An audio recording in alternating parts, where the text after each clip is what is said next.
हम तो ये उम्मीद से उनको जिताए थे, उनके पीछे मेहनत करे थे, उनके लिए जुस्तजू करे थे कि ये कल विधायक बनेगा और आवाम की खिदमत करेगा। अब वो नाकारा औलाद पैदा हुई तो उसमें क्या तोहमत क्या माँ बाप पे लगेगी? विधानसभा चुनाव जीतने के बाद आप लोग गायब ही हो गए, हैदराबाद की टीम स्पेशली। अब जब पार्टी के अंदर बगावत आई है, फिर आप आके लोगों के बीच जो फ्लड रिलीफ की चीज़ें बांट रहे हैं। लास्ट ईयर आप लोग कहाँ थे? लास्ट ईयर क्यों नहीं आए आप लोग? आप विधायक बन गए थे, जब 5-5 विधायक रख के भी फिर हम वहां से आना। आज ये लोग भाग गए हैं, अगले साल ये क्या करेंगे उस 9th फेल का हाथ पकड़कर, वो भी देखेंगे। कि जो लीडर आपके पार्टी के टिकट पे एक बार चुनाव लड़ गया, पता नहीं उसे क्या नाराज़गी हो जाती है, वो आपसे दूर चले जाते हैं। यहाँ कमरुल हुदा साहब लगभग पार्टी से अलग हो गए हैं, इधर देख लें गुलाम सरवर साहब पार्टी से लगभग अलग हो गए हैं। जो लोग जीते भी वो तो अब अलग हो ही गए। आज उनकी अहमियत इसलिए है क्योंकि वो मजलिस के खिलाफ बोल रहे हैं। अहमियत तुम्हारी जब रहेगी जब तुम्हारे कारनामे गिनाओगे, ना कि दूसरों ने क्या किया वो उंगली उठाओगे। पार्टी से इतना आप लोग डिस्कनेक्ट हो गए कि पार्टी के 4 विधायक जा रहे हैं और आपको कानों कान खबर तक नहीं लगी। नहीं, आप डायरेक्ट जवाब नहीं दे रहे, पैसे की लेन देन हुई या नहीं हुई? नहीं, मैं आपको बोल रहा हूँ ना, मैं कहीं जा रहा हूँ क्या? बैठे हुए हूँ ना। ये बताइए, जो लोग 50-50 लाख की मेडिकल इमदाद लेकर यहाँ पर आके बांटते हैं, वो तुमसे पैसे लेंगे? जो मजलिस इत्तेहादुल मुस्लिमीन 20-20 लाख के वेंटिलेटर्स, ऑक्सीजन कॉन्सेंट्रेटर्स, दवाएं कोविड में आके यहाँ पे बांटती है, वो तुम उनको पैसे दोगे? जो मजलिस इत्तेहादुल मुस्लिमीन इससे पहले के फ्लड्स में और अब फ्लड्स में लाखों रुपए की इमदाद अवाम में बांट रही है, ये तुम हमको पैसे दोगे? ये बताइए कि आज तक सीमांचल बोल के जितनी बार अख्तरुल ईमान ने उस ऐवान असेंबली में उठाया है, आपके बड़ों से भी पूछ लीजिए, क्या इतनी बार जिस किसी को विधायक को बना, क्या इतनी बार उसने सीमांचल की बात की? क्या नुपुर शर्मा का जब बयान हुआ, क्या आपके जिस तेजस्वी के जाके आप पांव छुए, क्या उसने हमारे रसूलुल्लाह की शान में जो गुस्ताखी की गई उसके खिलाफ एक बयान दिया?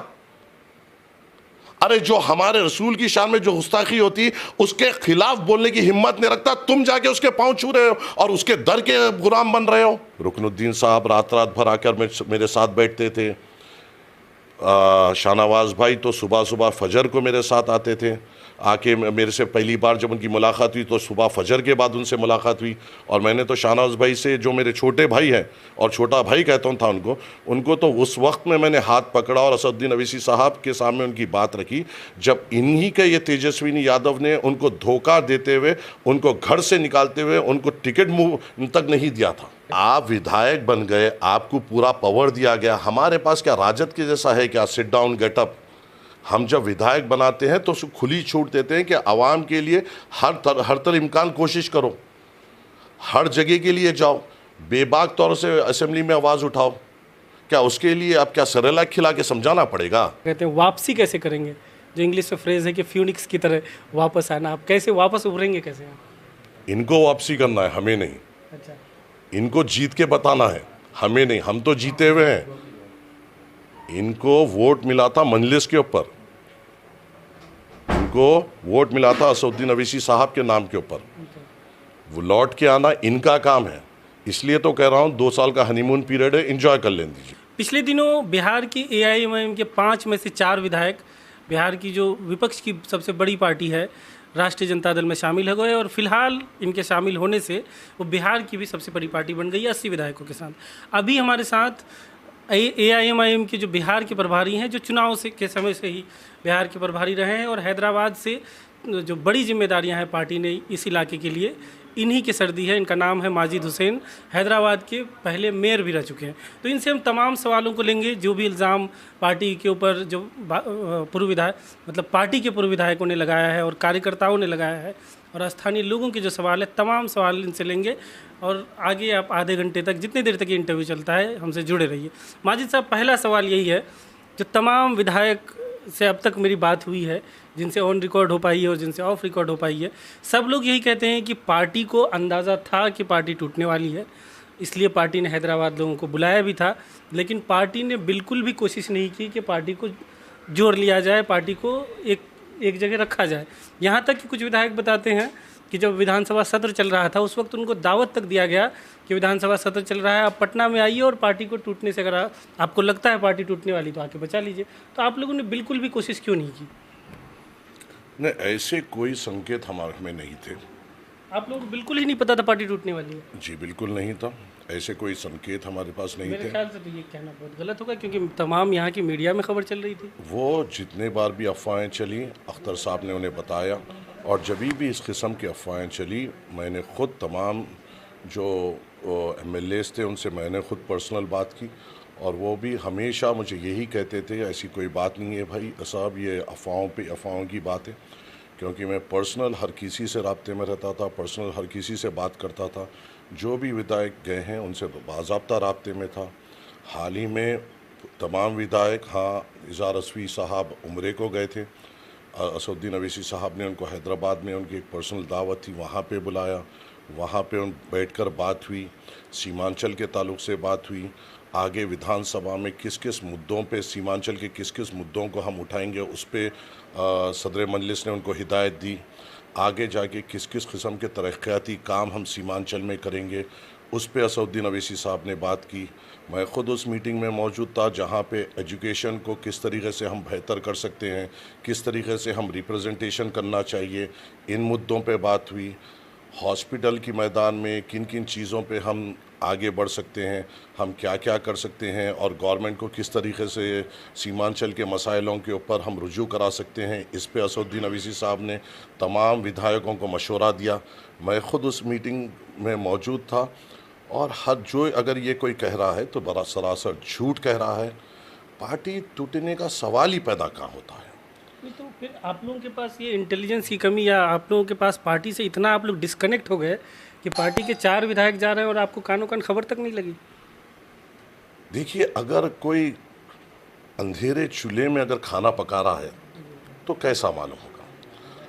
हमने तो एतबार किया था अपने कलमागो भाइयों पे, हमने तो एतबार किया था अपने लोगों पे, और यहाँ पे असदुद्दीन अवैसी साहब ये बोल के तो नहीं आए थे कि मुझे CM बनना है या मेरे ख़ानदान के कोई अफराद को CM बनना है। असदुद्दीन अवैसी साहब यहाँ पे आए थे सीमांचल की बदहाली को देखकर, और सीमांचल में से अपने कलमागो भाइयों को चुनकर उनको एक मुकाम पर पहुँचाकर, ताकि यहाँ के लोगों की नुमाइंदगी हो। अच्छे लोगों को हमने चुनने की पुरजोर कोशिश की, हम बात किए। इलेक्शन से पहले इनके कुछ अलग बात थी, अलग वादे थे, इलेक्शन के बाद 2 साल के बाद एक अलग बात हुई है। अब जो भी हुआ है वो हुआ है, मगर हमारे हौसले पस्त ज़र्रा बराबर नहीं हुए हैं। हम उसी मजबूती से यहाँ की आवाम की जो खिदमात के हमने वादे करे हैं, चाहे कोई हमारे साथ रहो या ना रहो। अवैसी साहब ने जो सीमांचल के लोगों को जो वादा किया था कि सुख दुख में हम उनके साथ रहेंगे, हम बराबर रहेंगे, और अवैसी साहब हमेशा चाहे कोई रहे या ना रहे यहाँ के मुद्दे उठाएंगे, और यहाँ के लिए हम हमेशा लड़ेंगे। अच्छा, जब विधानसभा चुनाव हुआ उसके बाद महागठबंधन की या राजद की सरकार नहीं बन पाई, तो उसके बाद क्या राजद के लोगों ने आपसे संपर्क किया था कि अगर ज़रूरत पड़ती है तो 5 विधायकों का समर्थन चाहिए होगा? ऐसी कोई बातचीत हुई थी आप लोगों की? पूछिए ना, जिन्होंने हमारी पार्टी को तोड़ा, इनसे पूछिए ना। मुझ जैसे लोगों को लालू जी ने कैद में से फ़ोन किया, तेजस्वी यादव जो अब अपने आप को जो अल्हम्दुलिल्लाह मेरे हिसाब से 9th फेल है, जो बिहार के CM बनने की ख्वाहिश रखते, उन्होंने बात की।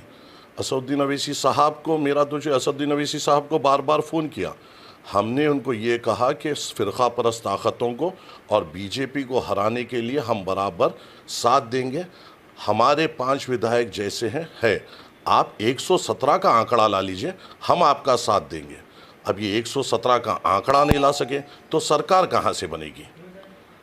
ये लोग ना बना सके, हम तो खुली तौर पे वो वक्त में मैंने खुद ऐलान किया था, इसी होटल के रूम से जब इलेक्शन का अनाउंस हुआ था, जब हमने कहा था कि हम फ़िरक़ा परस्त ताकतों और BJP को शिकस्त देने के लिए हम बराबर जो जमातें BJP के ख़िलाफ़ है उनके साथ हम जाएंगे।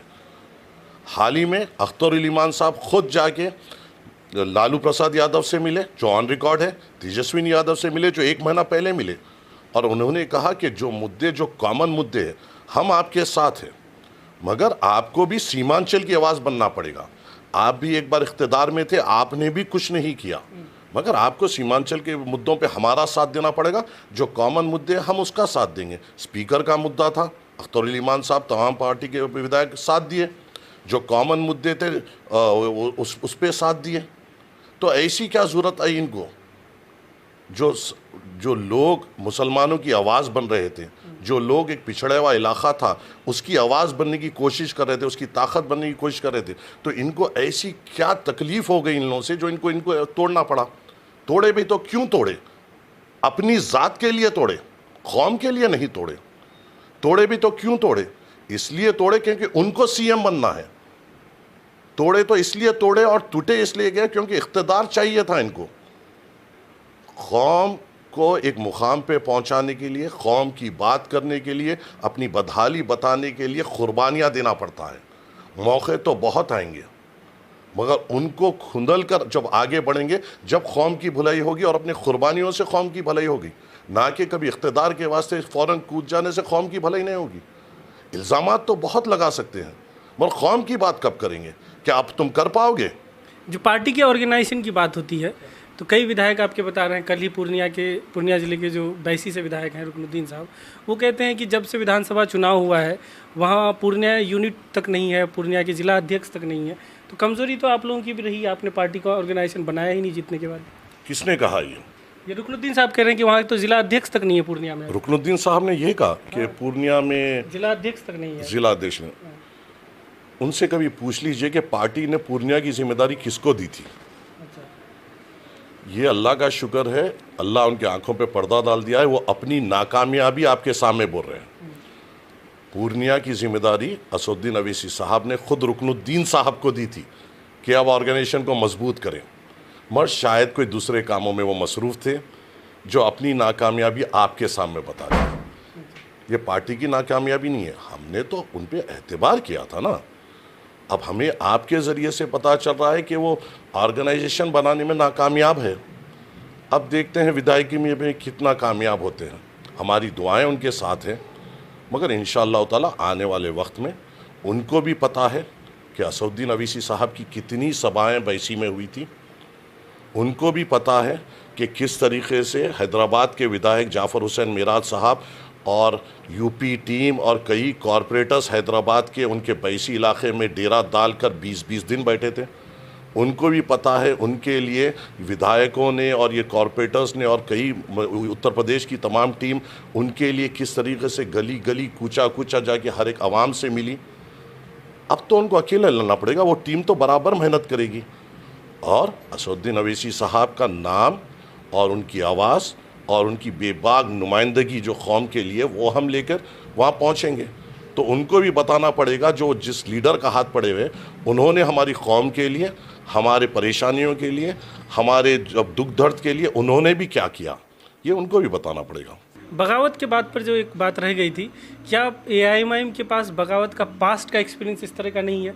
अब जब हम हिस्ट्री देखते हैं तो मजलिस बचाओ तहरीक जो हैदराबाद में बनी थी वो एक बगावत हुआ बहुत बड़ा, उसके बाद पार्टी संभल गई। तो आपके पास क्या बगावत की कोई इतिहास नहीं, इसलिए आप भी बगावत रोकने में फेल हो गए? आपने बगावत का इतिहास भी बोल दिया और कुछ लोगों का नाम भी ले लिया, मगर आपने उनका हाल आज क्या है वो देखा? वही मैं कहा कि उसको पार्टी ने कंट्रोल कर लिया, लेकिन तो इसलिए क्या पार्टी यूज्ड टू नहीं है इस तरह के बगावत? कंट्रोल की बात नहीं है।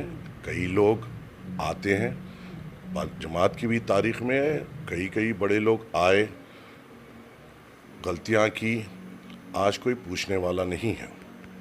मजलिस इत्तेहादुल मुस्लिमीन और बैरिस्टर असदुद्दीन अवैसी साहब किस किस्म के बेबाक लीडर है आप जानते हैं, और जमात उन लोगों की कुर्बानियों से बनी है और उनके बेबाक नुमाइंदगी से आगे बढ़ती है। शख्सियत कभी मायने नहीं रखी, ना शख्सियत कभी मजलिस इत्तेहादुल मुस्लिमीन में मायने रखी। उसके अलावा कोई और बगावत हुआ है पार्टी में अब तक?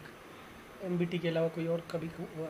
नहीं, मुझे तो वैसा कोई याद नहीं। वो तो कॉर्पोरेट लेवल पे हुआ है, MLA विधायक लेवल पे कुछ वैसा नहीं हुआ। हाँ, मैं इतना जानता हूँ, जो भी बगावत करे, जो भी शायद थोड़ी देर का उनका हनीमून पीरियड रहा, मगर उसके बाद तो अंधेरों में चले गए। ये मैं जानता हूँ और इंशाअल्लाह ताला वो तारीख बिहार में भी रचेगी। यहाँ भी उस तरह की उम्मीद है?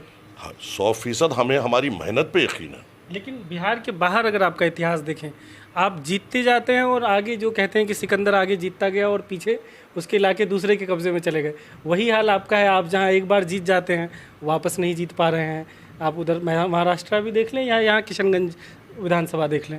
उसके अलावा दूसरी चीज़ जो एक देखने को मिलती है ये कि जो लीडर आपके पार्टी के टिकट पे एक बार चुनाव लड़ गया, पता नहीं उसे क्या नाराज़गी हो जाती है, वो आपसे दूर चले जाते हैं। यहाँ कमरुल हुदा साहब लगभग पार्टी से अलग हो गए हैं, इधर देख लें गुलाम सरवर साहब पार्टी से लगभग अलग हो गए हैं।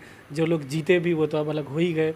अररिया से भी खबरें आती हैं कि शायद राशिद साहब भी पार्टी से अब अलग हो जाएं। तो क्या ये माजरा है कि जो लोग पार्टी से जीतते हैं, पार्टी से चुनाव लड़ते ही हैं, वो पार्टी से फ्यूचर में खफा हो जाते हैं, या फिर जहां आप जीतते हैं वहां दोबारा नहीं जीत पाते हैं? महाराष्ट्र के बाहर की, हैदराबाद के बाहर की बात कह रहा हूँ मैं। देखिए, मजलिस इत्तेहादुल मुस्लिमीन शॉर्टकट नहीं बताती। मजलिस इत्तेहादुल मुस्लिमीन मेरे नज़रिए से एक पॉलिटिकल मूवमेंट है जो असदुद्दीन अवैसी साहब लेके चल रहे हैं, कमज़ोर तबक़ात को जगाने का काम करने की चल रहे हैं। और आप भी उस इलाके से आते हैं और मैंने भी इस इलाके को इतना देखा है कि आपने भी यहाँ के किस किस तरीके से पिछड़ापन है आपने भी देखा है। और इसको जगाने के लिए, इसको मंजर आम पे लाने के लिए आपको भी इस उम्र में अंदाज़ा है, मुझे भी इस उम्र में अंदाज़ा है कि कई कुर्बानी और कई वक्त लगेगा। आप जादू की छड़ी फिराएंगे और हर चीज़ हो जाएगी, ये तो नहीं हो सकता। तो एक अगर ट्रेंड देखने को मिलता है कि इस इलाके में जो भी लोग अब तक चुनाव लड़े वो दूर हो जा रहे हैं आपसे, तो कुछ तो गलत है ना। जो मजलिस की पॉलिसी पे को जानता है, जो असदुद्दीन अवैसी साहब से मोहब्बत करता है, असदुद्दीन अवैसी साहब की बेबाक आवाज़ को मानता है, वो हमेशा चाहे कोई भी तकलीफ़ात हो मजलिस से जुड़े हुआ रहेगा। और ऐसे ही लोगों से मजलिस इत्तेहादुल मुस्लिमीन की ताकत है। आप बड़े बड़े नाम ले रहे हैं जो शायद आपके नज़रिए से कहीं ना कहीं मजलिस इत्तेहादुल मुस्लिमीन ने इनको टिकटों से नवाजा। मैं उन पे उम्मीद रखता हूँ जिन्होंने मजलिस इत्तेहादुल मुस्लिमीन के लिए धूप में, बारिश में, ठंडे में मेहनत कर इन लोगों को इज़्ज़त से नवाजा। और मुझे फिर यकीन है कि अल्लाह सुब्हानहू व तआला हमें और मेहनत करने की तौफीक देगा। और मुझे उम्मीद है कि अल्लाह सुब्हानहू व तआला इन तमाम गरीब तबक़ात के दिलों में असदुद्दीन अवैसी साहब की और मोहब्बत डालेगा। और शख्सियत ना कभी मायने रखी थी ना कभी मायने रखेगी। फिर मजलिस इत्तेहादुल मुस्लिमीन पूरी ताकत से यहाँ पे इलेक्शन लड़ेगी और फिर इंशाअल्लाह अपनी झंडा गाड़ेगी। लोग आएंगे, इल्ज़ामात लगाएंगे, चले जाएंगे, एक हद तक बोल पाएंगे, उसके बाद उनको भी रुक कर चले जाना पड़ेगा। आज उनकी अहमियत इसलिए है क्योंकि वो मजलिस के ख़िलाफ़ बोल रहे हैं। अहमियत तुम्हारी जब रहेगी जब तुम्हारे कारनामे गिनाओगे, ना कि दूसरों ने क्या किया वो उंगली उठाओगे। अपने कारनामे गिनाओ, अपनी पहचान बताओ, आपने कौम के लिए क्या किया वो बताओ। आप कोविड में मौजूद थे या फ़ोन बंद कर घर में बैठे हुए थे ये बताओ। इल्ज़ाम तो बहुत लोग लगाते हैं, मौजूद होने पे ही आते हैं। चलिए आगे फिर एक सवाल आगे भी लेंगे, लेकिन मौजूद होने पे ये आते हैं कि जो लोग भी कहते हैं और आपके जो विधायक चले गए वो भी कहते हैं कि विधानसभा चुनाव जीतने के बाद आप लोग गायब ही हो गए, हैदराबाद की टीम स्पेशली। अब जब पार्टी के अंदर बगावत आई है फिर आप आके लोगों के बीच जो फ्लड रिलीफ की चीज़ें बांट रहे हैं। लास्ट ईयर आप लोग कहाँ थे? लास्ट ईयर क्यों नहीं आए आप लोग? लास्ट ईयर क्यों नहीं? बात हुई, अख्तरुल ईमान साहब से बात हुई, तमाम विधायकों को वहाँ पे बुलाया गया, वीडियो कॉन्फ्रेंसिंग सदर मजलिस ने की, पूछे इनसे नहीं की।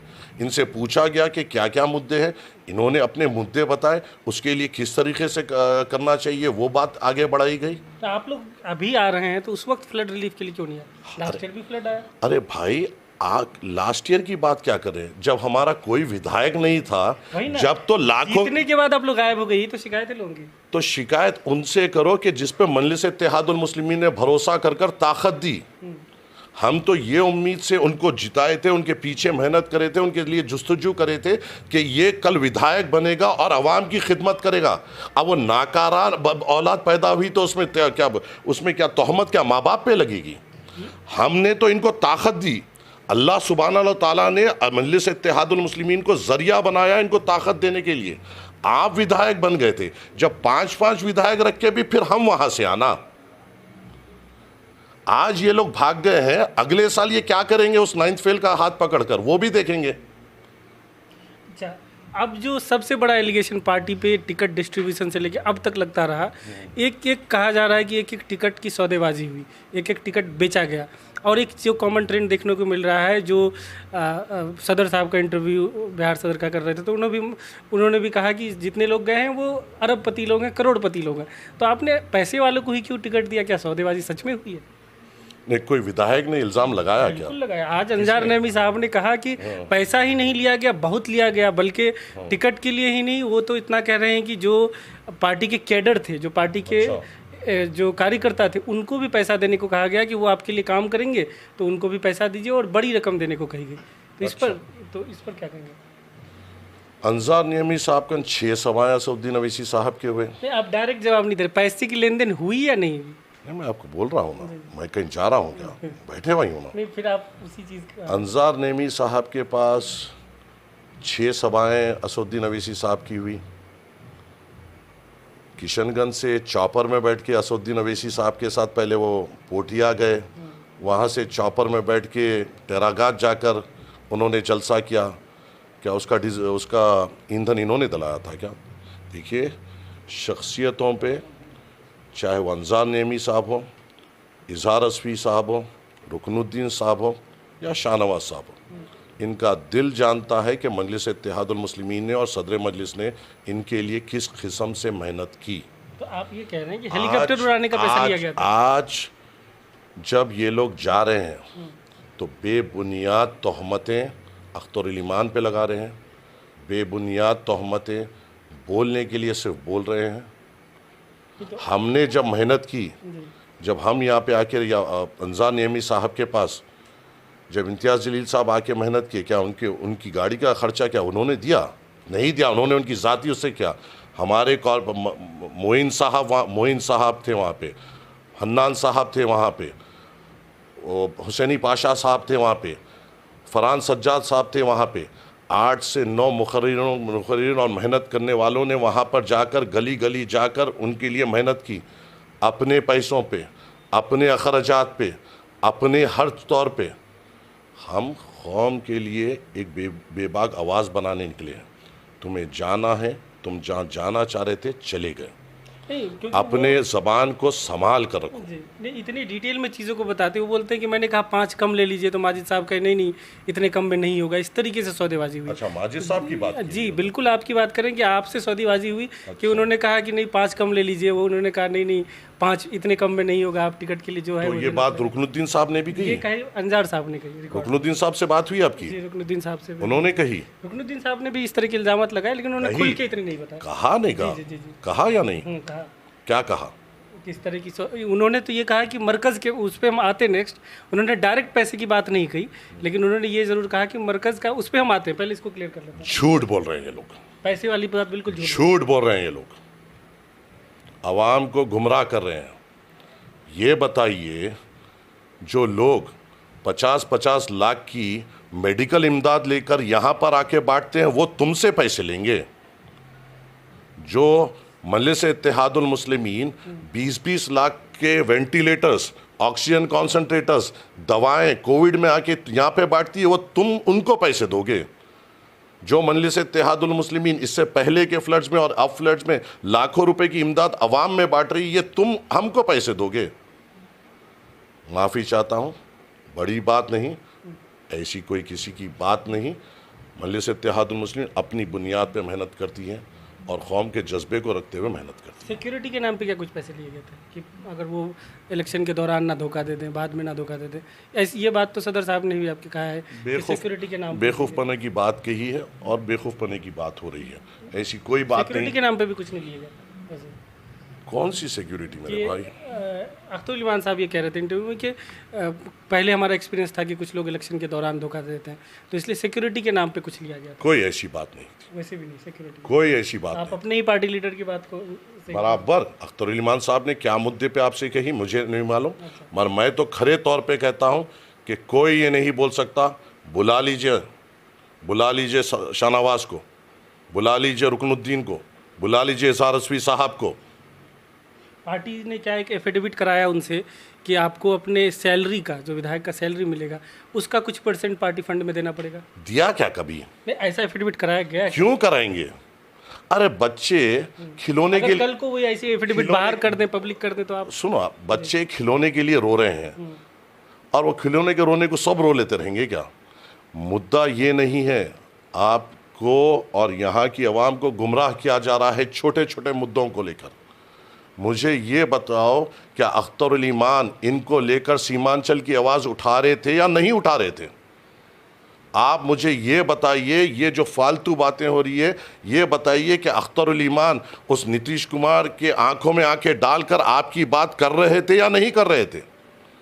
मुद्दे तो फालतू के बहुत होंगे मेरे भाई, मगर ये बताइए कि आज तक सीमांचल बोल के जितनी बार अख्तरुल ईमान ने उस ऐवान असेंबली में उठाया है, आप आपके बड़ों से भी पूछ लीजिए, क्या इतनी बार जिस किसी को विधायक को बना, क्या इतनी बार उसने सीमांचल की बात की? आपको ये बात समझने नहीं आ रही कि सीमांचल की भलाई जो की आवाज़ जो ताकतवर हो रही थी उसको तोड़ा गया। छोटे मोटे पैसों की बात की जा रही है, फालतू पने की बात की जा रही है, मगर अवाम को किस किस्म का बड़ा नुकसान हुआ, किस किस्म से नौजवानों के मुस्तकबिल से खेला गया, किस किस्म से हमारे पिछड़ेपन का मजाक उड़ाया गया, ये बड़ा मुद्दा है। क्या ज़रूरत थी टूटने की? क्या तुम मंत्रालय में जा रहे थे? क्या मिल गया तुमको उसकन जाकर? इनके खिलाफ तो कल अपन इलेक्शन लड़े थे ना, इनको ही हराकर तो हम मजलिस इत्तेहादुल मुस्लिमीन कामयाब हुई थी ना। क्या मुद्दे थे इनके? आज बैठ के बात कर रहे हैं। कौन है ये तेजस्वी? क्या नुपुर शर्मा का जब बयान हुआ, क्या आपके जिस तेजस्वी के जाके आप पाँव छुए, क्या उसने हमारे रसूलुल्लाह की शान में जो गुस्ताखी की गई उसके खिलाफ एक बयान दिया? अरे जो हमारे रसूल की शान में जो गुस्ताखी होती उसके खिलाफ बोलने की हिम्मत नहीं रखता, तुम जाके उसके पांव छू रहे हो और उसके दर के गुलाम बन रहे हो। असदुद्दीन अवैसी साहब की एक शख्सियत है, असदुद्दीन अवैसी साहब वो शख्सियत है जो आपकी आवाज़ उठा रहे हैं, हर एक मजलूम की आवाज़ उठा रहे हैं। कोई हमारी शान में गुस्ताखी करता है रसूल सल्लल्लाहु अलैहि वसल्लम की, तो कौन बोल रहा है सिवाय असदुद्दीन अवैसी साहब के? शरीयत में जब दखल अंदाजी दी गई, क्या ये तेजस्वी यादव या इसके जो एमपी थे, क्या इन्होंने उठ के वहां पे बात की? आज सेक्युलर की बात कर रहे हैं। अरे धोखा तो हमको मिला, हमारे नौजवानों की जिंदगी से खेला गया, हमारे घर को घर हर पाड़ में काटे गए। इन्होंने क्या किया? क्या ये अब सीएम बना? इनके बाप भी सीएम थे। क्या करा सीमांचल के लिए? धोखे पे अब आते हैं। धोखा जो आपको हुआ जब आपने टिकट डिस्ट्रीब्यूशन किया, आपने पुराने पार्टी के कैडर पर कहीं भी भरोसा नहीं किया। हम एक एक करके एग्जांपल देते हैं। जोकीहाट में जब आपने टिकट शाहनवाज आलम से पहले भी जिसको दिया था, पूर्व जदयू के एक एनडीए के आदमी को आपने मुर्शीद आलम को टिकट दे दिया। आपके पुराने कैडर वहाँ पे थे, या तो मौलाना चतुर्वेदी साहब थे, गुलशन आरा थी और कई लोग थे। उसी तरीके से हम बैसी जब जाते हैं, वहाँ पे गुलाम सरवर साहब थे, वहाँ के आपके पूर्णिया के ज़िला अध्यक्ष शहनवाज साहब थे, उनको ना देकर आप जो एक नया रुकनुद्दीन साहब आए उनको आपने दे दिया। तो ऐसी सूरत में बहादुरगंज की बात कर रहे हैं, अगर बहादुरगंज में मासूम साहब शुरू से आपके साथ जुड़े थे, आपने उनको तक टिकट नहीं दे दिया। आपने एक नए आए अंजार साहब, उनको दे दिया। तो जो नए लोगों को आप लाला की टिकट दे रहे, तो आप फिर भरोसे की बात कहाँ से कर सकते हैं? आपने जिसका नाम लिया और जिस इलाकों का नाम लिया, मजलिस इत्तेहादुल मुस्लिमीन एक सियासी जमात है, और जब सियासी जमात होती है तो सियासी जमात के तौर पे काम करती है, और जब इलेक्शन लड़ती है तो वहाँ पे मुकामी रुझान मालूम करती है। और इन तमाम का नाम रखते हुए वहाँ पे इन कॉन्स्टिट्यूंसी में एक डिटेल सर्वे किया गया। सर्वे करते हुए उन जगहों पे नाम फाइनलाइज किया गया। क्या उसका कामयाबी नहीं मिली? जो नाम मजलिस इत्तेहादुल मुस्लिमीन ने जिसको टिकट दिया, क्या वहाँ पे मजलिस इत्तेहादुल मुस्लिमीन को कामयाबी नहीं मिली? क्योंकि असदुद्दीन अवैसी साहब का एक वर्चस्व था, उसके साथ एक ताकतवर उम्मीदवार, एक अच्छे उम्मीदवार की भी ज़रूरत थी। और वो टाइम पे तो ये बड़ी नेक दिली से बार बार आकर मुझसे मिलते थे। रुकनुद्दीन साहब रात भर आकर मेरे साथ बैठते थे। शाहनवाज भाई तो सुबह सुबह फजर को मेरे साथ आते थे, आके मेरे से पहली बार जब उनकी मुलाकात हुई तो सुबह फजर के बाद उनसे मुलाकात हुई। और मैंने तो शाहनवाज भाई से, जो मेरे छोटे भाई हैं और छोटा भाई कहता था उनको तो उस वक्त में मैंने हाथ पकड़ा और असदुद्दीन अवैसी साहब के सामने उनकी बात रखी, जब इन्हीं के ये तेजस्वी यादव ने उनको धोखा देते हुए, उनको घर से निकालते हुए उनको टिकट मुंह तक नहीं दिया था। मजलिस इत्तेहादुल मुस्लिमीन उनके साथ ठहरी थी और उनके बयानात सामने है। रो रो के कह रहे थे कि मेरा टिकट क्यों काटा गया। और आज जब जिसने टिकट दिया, जिसने आपका हाथ पकड़ा, उसी हाथ को जख्मी कर कर आप चले गए। नहीं, आप भी क्योंकि पुराने रुकनुद्दीन साहब, देखिए आपने एक सवाल, रुकनुद्दीन साहब बार बार, हम तो नहीं गए थे ना उनके पास, वही आए थे ना, पूरा पूरा एक लश्कर लेके आकर अख्तर ईमान साहब के हाथ पर ज्वाइन किए थे ना, हम बुलाए थे उनको, पार्टी में ज्वाइन किए थे, पार्टी के मेंबर थे, और पार्टी के मेंबरों के बीच में से ही चुना गया, एक सर्वे कराया गया, उसमें चुना गया। नहीं, वो तो लास्ट टाइम पे ज्वाइन किए थे। किसी की काबिलियत पे या वो काबिल नहीं, ये काबिल नहीं, ऐसी बात नहीं। रुकनुद्दीन साहब तो कहते हैं आप लोगों ने उनको जाके टिकट दिया। अच्छा, वीडियो है ना, लाइव वीडियो है, और एक केस भी बुक है रुकनुद्दीन साहब पे। हाँ, वही वो कहते हैं, सुनिए, कि उन्होंने टिकट दिया, हम किशनगंज गए, वहाँ केस भी हो गया। ना ना ना, वो तो ज्वाइनिंग के लिए आए थे, जी जी। ज्वाइनिंग के लिए आए थे रुकनुद्दीन साहब। अच्छा, आके ज्वाइनिंग करके हमें बता रहे थे कि हमारे साथ इतने लोग हैं, अब हमारे पे भी नजर करम करिए। हमने नजर करम की, आज नजर करम को जरा आंख बता रहे हैं, 2 साल का हनीमून पीरियड है, एंजॉय करिए। मरकज़ का क्या मामला है रुकनुद्दीन साहब के केस में? वो भी ये चीज़ को मानते हैं कि मरकज़ का जो इन्फ्लुएंस है और ओवैसी साहब के नज़र में जो मरकज़ का रिस्पेक्ट है, उसके वजह से भी उनको टिकट मिला है, और उनके परिवार को पहले भी उस वजह से टिकट मिलता रहा है। नहीं, बेशक, एक बात बोलता हूँ मैं, रुकनुद्दीन साहब आए, हमसे मिले, हमसे बात की, उनके घर के बड़े भी आए, उनको टिकट दिलाने में साबिका जो जेडीयू के जो लोकसभा के कैंडिडेट थे महमूद अशरफ साहब, उनकी बेगम साहिबा भाभी का बड़ा हाथ है, उनके बेटे आमिर का बड़ा हाथ है, उन्होंने भी हमसे उनकी बात की, उनके बड़े भाई जो है उन्होंने भी हमसे बात की, कई लोगों ने उनकी सिफारिश की, और उसके ऊपर हमने सर्वे कराया, सर्वे कराकर उन पर एतबार किया। हाँ, ये बात सरासर बेबुनियाद है कि हमारी ये तकलीफ़ है, हमारे वो तकलीफ़ है, हमें वो तकलीफ़ है। आपको मजलिस इत्तेहादुल मुस्लिमीन ने चुना था, आपको अवाम ने मजलिस इत्तेहादुल मुस्लिमीन के नाम पर आपको वोट डाला था। अब बड़ी बड़ी शख्सियतें की बात कर सकते हैं, 2 साल में इलेक्शन होंगे, इंशाअल्लाह ताला सब मुकाबला सामने रहेगा, जब भी देखेंगे क्या हो सकता है, क्या नहीं हो सकता है। हमारी तालीम और तरबियत बड़ी बात करने की नहीं है, हमारी तालीम और तरबियत सिर्फ मेहनत करने की है, और वो हम करेंगे, और इंशाअल्लाह ताला कामयाबी इंशाअल्लाह हासिल करके रहेंगे।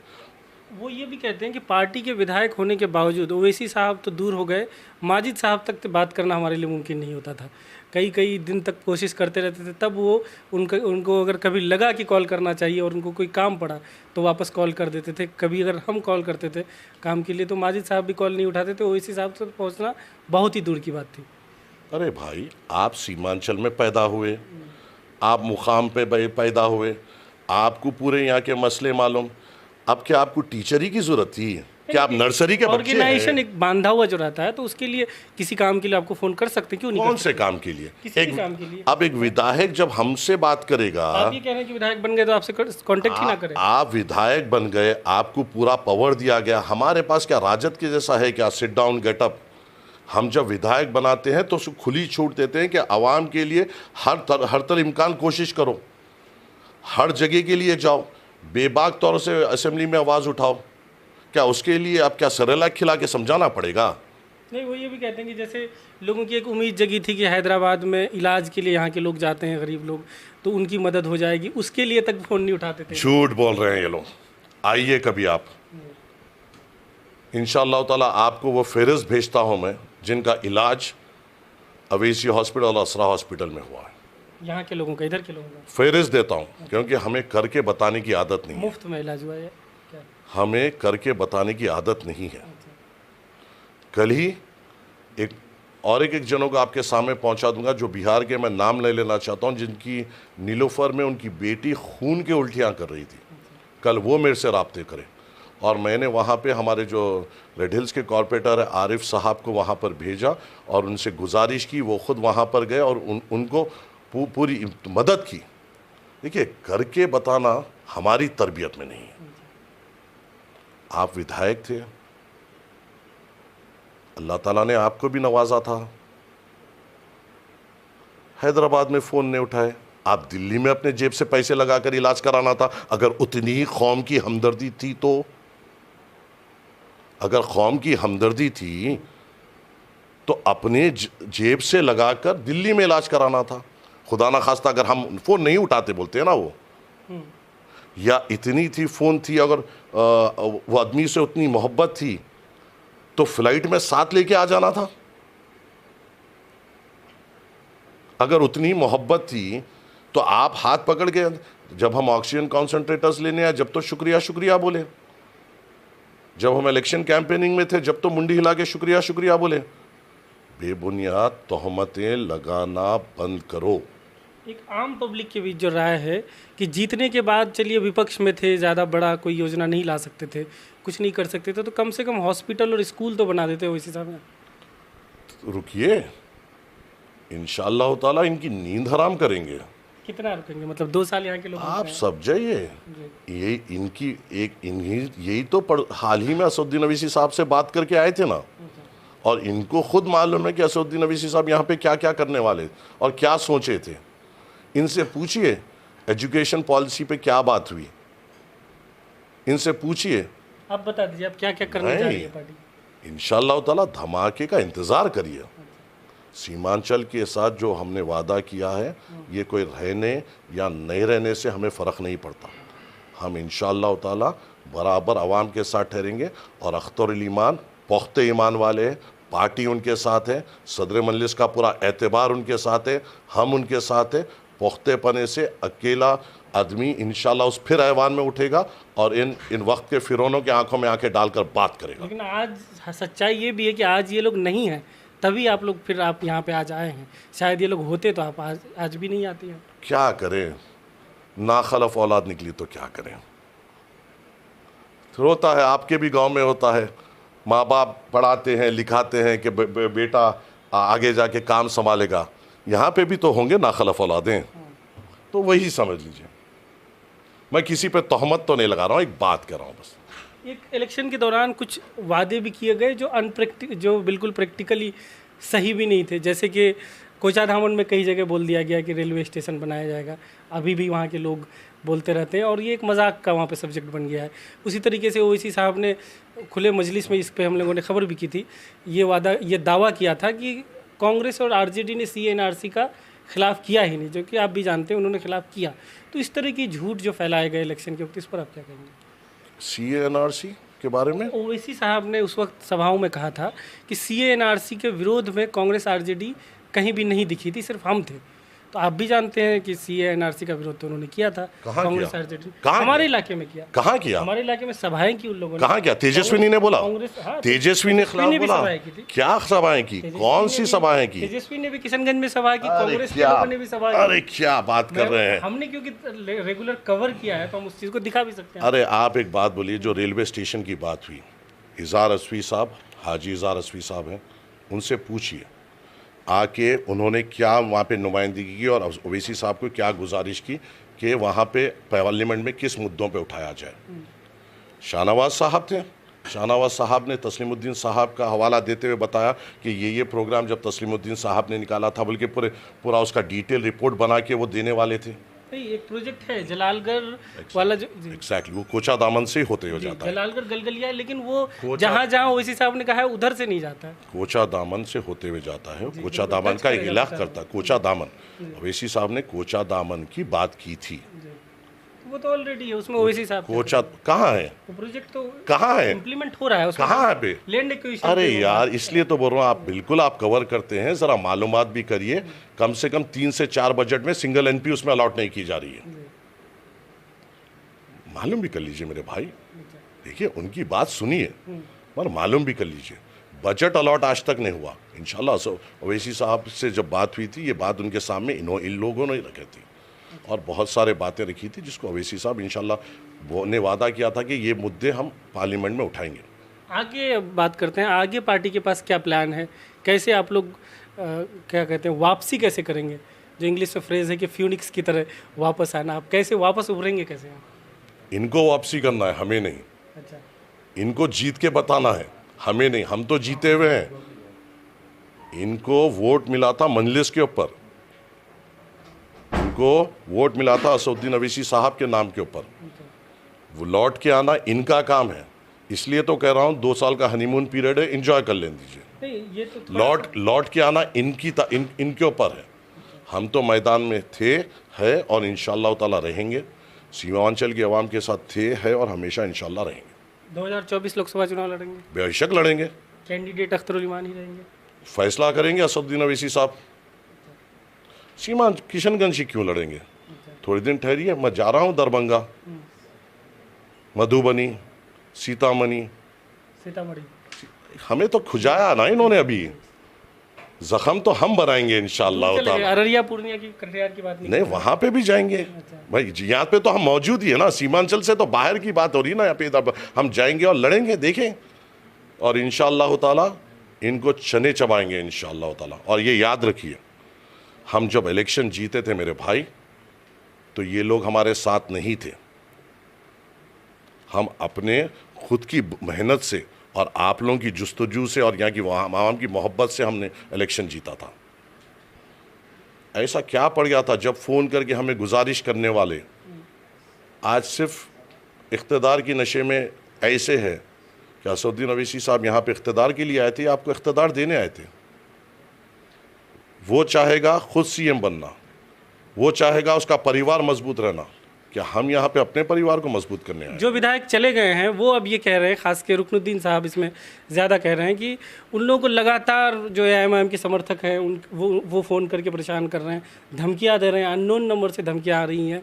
बल्कि रुकनुद्दीन साहब ने बात प्रेस कॉन्फ्रेंस करके कहा है कि उनको कुछ होता है तो उसके लिए जिम्मेदार अख्तरुल ईमान होंगे। इस पर क्या कहेंगे? हम उनकी सेहत के लिए दुआ करेंगे, बस इतना ही। एक मुसलमान, एक उनकी सेहत के लिए दुआ से अलावा और क्या करें? पॉलिटिकल डिफरेंस से तो आप अपने कैडर को बोल नहीं सकते हैं कि वो अलग हो गए हैं तो ठीक है। अभी तो पॉलिटिकल डिफरेंस साहब ने आपको कहा कि हमारा संगठन ही नहीं है, फिर ये कौन से संगठन से डर रहे हैं? इससे ये बात आई, वो ये कह रहे हैं कि यूपी से एआईएमआईएम के समर्थक, उन्होंने तो इतना तक कहा कि यूपी के वो लोग जिन्होंने ओवैसी साहब को एक भी सीट नहीं दिया वो हमें बताएंगे कि हमें क्या करना है। बावले हो गए रुकनुद्दीन साहब, बावले हो गए। ठंडा पानी पिलाइए, सादात हैं, जाइए वली अल्लाह की ज़ियारत करिए, दिमाग को सुकून मिलेगा। गुनाहें हो सकता है जिनसे मिल के आए हैं वहाँ से कुछ इसके तो सादात को जब कोई गलत आदमी से मिलता है तो कुछ वसवसे आते हैं, शायद जो घर से मिल के आए हैं उनसे वसवसे आ रहे हैं, जाइए कोई वली अल्लाह की सोबत में बैठे, वसवसे उतरेंगे इंशाअल्लाह ताला। उनको रुकनुद्दीन साहब, हाँ, वसवसे जिन लोगों से मिल के आए हैं वहाँ से वसवसे लेके आए। सैयद को थोड़े चीज़ ऐसे दिख जाती है तो सैयद है ना वो, तो वो वसवसे लेके आए हैं वहाँ से, और वो आने आते कोई गिर भी गए हैं और पाँव की हड्डी भी टूट गई है, तो शायद वो सैयद के घर को जाने का असर है। नहीं, लेकिन सोशल मीडिया पे थोड़ी एक्टिविटी पे आप नज़र डालें तो इन विधायकों के खिलाफ लगातार उल्टी सीधी चीज़ें लिखी जा रही है, इस पर क्या पार्टी कंट्रोल करेगी? क्या पार्टी के वर्कर्स लिख रहे हैं? वो तो आप बताएंगे, आपके वर्कर्स हैं। क्या लिख रहे हैं? तमाम चीज़ें, मतलब अलग अलग तरह की चीज़ें, जैसे धमकी भरी की चीज़ें भी क्या लिख रहे हैं? आप कमेंट खुद देखते होंगे। नहीं, मैंने देखता सोशल मीडिया। जैसे इनको कहा जा रहा है कि इनको गद्दार कहा रहा है, दोगला कहा जा रहा है। आप क्यों कह रहे हैं गद्दार यार? आप भी बोलते हैं कमेंट में कह रहे हैं। नहीं, गलत बात। आप तो मत बोलिए गद्दार उनको, ना ना ना ना, आपके लोग कमेंट ना ना ना, मत बोलिए गद्दार उनको, अपने भाई हैं, भटक गए, गद्दार मत बोलिए उनको। गलत भी है क्या? आप अपने समर्थकों से कह रहे हैं कि नहीं बोले? मैं अपने मजलिस के चाहने वालों से ये कह रहा हूँ, जो जाने वाले थे चले गए। मजलिस इत्तेहादुल मुस्लिमीन के तमाम लोगों से कह रहा हूँ कि अपने हौसले बुलंद रखें, ताकतवर रहें, बड़ी जंग लड़ना है और इंशाल्लाह हम कामयाब होंगे। अल्लाह की रस्सी को मजबूती से थामिए और हम इंशाल्लाह फिर कामयाब ये लोग ये लॉजिक देते हैं। आखिरी सवाल है कि अगर आप हमें गद्दार कह रहे हैं और कौम के गद्दार कह रहे हैं तो अख्तरुल ईमान साहब भी आरजेडी से जदयू से होते हुए इमाम तक पहुँचे हैं, तो फिर वो भी हमारे ही इसमें लाइन में खड़े हो जाते हैं। तो ऐसे जनों का भीख मांगने क्यों आए थे टिकट की? जीतने से पहले इनके नहीं आए थे ना भीख मांगने टिकट की। आज कैसा गद्दार हो गया वो? जब टिकट होना था तो अख्तरुल ईमान के अतराफ फिर रहे थे ना ये लोग। क्या गिरगुट है? वक्त वक्त पे कलर बदलते हैं, सोचना आपको है। अस्सलाम वालेकुम।